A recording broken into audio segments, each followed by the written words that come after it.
আমরা কথা বলতে জানি, আমরা কলম ধরতে জানি, আমরা লিখতে পারি, বা বাস্তবায়িত করার দায়িত্ব রাষ্ট্রের যারা দায়িত্ব আছেন তারা। বিশ্বের মাঝে যদি এই বাংলার মানচিত্রকে অক্ষুণ্ণ করতে চান, অক্ষুণ্ণ রাখতে চান, ঐক্যের কোনো বিকল্প নাই। সকল পুলিশ বাহিনীদেরকে দিনের সাথে বলবো, আপনারা ৭১-এর মুক্তিযুদ্ধে অনেক অবদান আছে এবং অস্বীকার করলেও হবে না। আপনাদের কিছু লোক আছে যাদের কর্মকাণ্ডের জন্য বাংলার মানুষ আপনাদের প্রতি একটু অন্যভাবে দেখে। আপনারা বলতে পারেন হিউম্যান রাইটস যে কোথায় আছে, কি করছে, আমরা কিছুই করতে পারি না। শুধু একটা জিনিস করতে পারি, মানুষের সচেতনার জন্য কথা বলতে পারি। যেখানে নিপীড়িত হয় মানুষ, যেখানে নিপীড়িত হয় মানুষ, যেখানে নির্যাতিত হয় মানুষ, সেখানে কম্বাইন হিউম্যান রাইটস ওয়ার্ল্ডের মতো বাংলাদেশের বিভিন্ন সামাজিক সংগঠন, মানবিক সংগঠনের নেতৃবৃন্দরা ছুটে যান। তারা সরকারকে, যখন যে সরকার থাকে, সরকারকে অবগত করে। সরকার যদি পালন না করে তাহলে মানবাধিকার কর্মীদের কিছু করার থাকে না।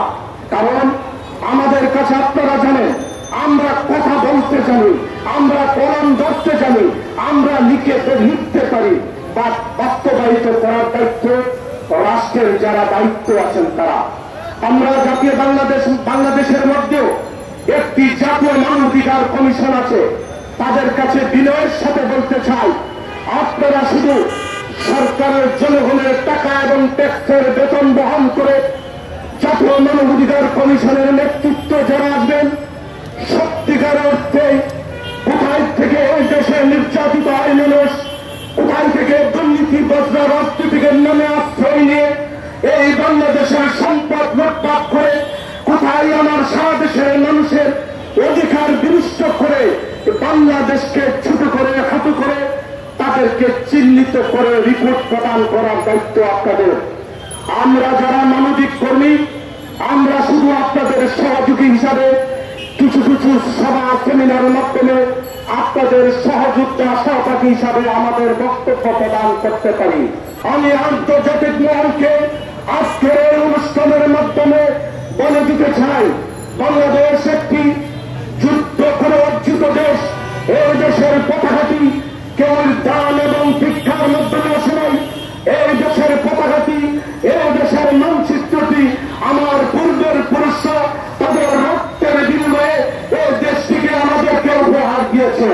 আমরা বিশ্ববাসীকে বিনয়ের সাথে বলতে চাই, বাংলাদেশ আগামী দিনে মানবাধিকার প্রতিষ্ঠিত হবে, মানবাধিকার সুরক্ষা হবে।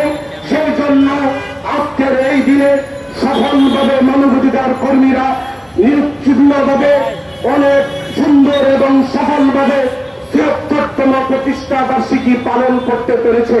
আমাদের আইন শৃঙ্খলা বাহিনী সুন্দরভাবে, সহজভাবে তারা সহযোগিতা করেছে।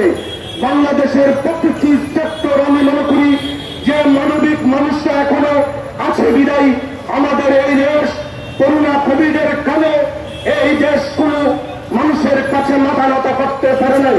আমি আপনাদেরকে বলবো, যারা সত্যিকার অর্থে অপরাধী, যারা সত্যিকার অর্থে দেশকে লুটপাট করে, যারা রাজনীতিকের নামে এই দেশের চেয়ারে বসে সাধারণ মানুষের অধিকার বিনষ্ট করে, আমরা তাদেরকে ৭৩তম প্রতিষ্ঠা বার্ষিকীতে তাদেরকে ঘৃণা জানাই।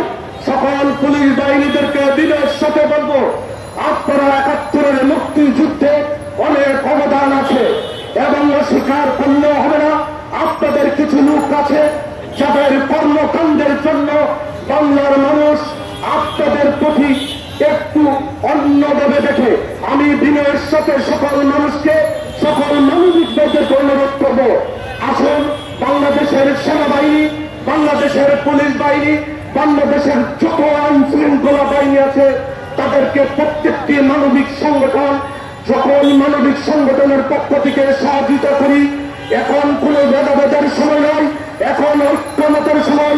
কারণ বিশ্বের মাঝে যদি এই বাংলার মানচিত্রকে অক্ষুণ্ণ করতে চান, অক্ষুণ্ণ রাখতে চান, ঐক্যের কোন বিকল্প নাই।